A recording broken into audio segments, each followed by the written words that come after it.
பிரைசலால் தந்தை மைந்தன் தூயாவிக்கு எல்லா துதியும் கனமும் மகிமை உண்டாவதாக.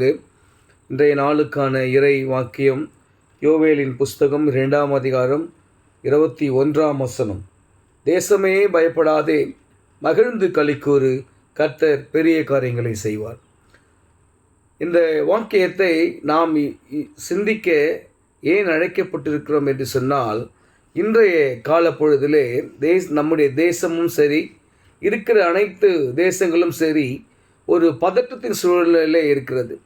அந்த பதற்றத்தை தணிக்க நாம் என்ன செய்ய வேண்டும் என்பது தான் இன்றைய வார்த்தை. ஏனென்று சொன்னால், ஆண்டவராகிய இயேசு கிறிஸ்து நாம் ஜபத்திலே எவைகளை கேட்கிறோமோ அவளை பெற்றுக்கொள்வோம் என்று அவர் வாக்குறுதி கொடுத்திருக்கிறார்.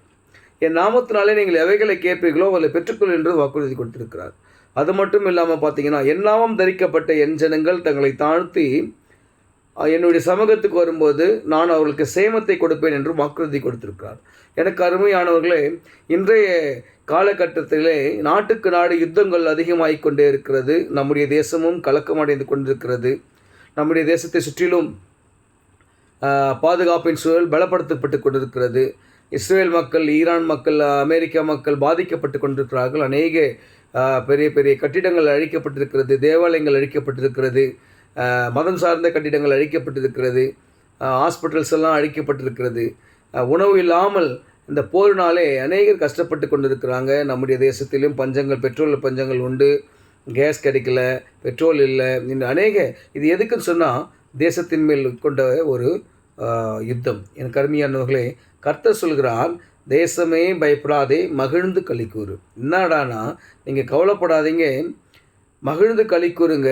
ஏன்னு சொன்னால், கர்த்தர் பெரிய காரியங்களை செய்வார்.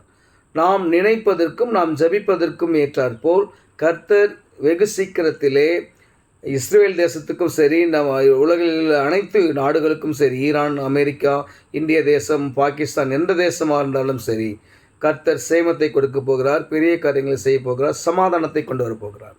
விசுவாசிங்க. நம்முடைய ஜபத்தில் கண்டிப்பாக ஜபம். இதோட கடைசி காலம், கர்த்தருடைய வருகைக்கான ஒரு காலம். ஆனால் அவர் அருகில் சொல்லியிருக்கிறாங்க, யுத்தங்கள் செய்திகளை கேட்பீங்க, ஆனால் முடிவு உடனே வராதுன்னு சொல்லி. சமாதானத்தின் தேவன் தாமே சமாதானத்தை கொண்டு வருவார். விசுவாசிங்க, கர்த்தர் பெரிய காரியங்களை செய்வார். நல்ல ஜெபம் பண்ணுங்க. ஆமென்.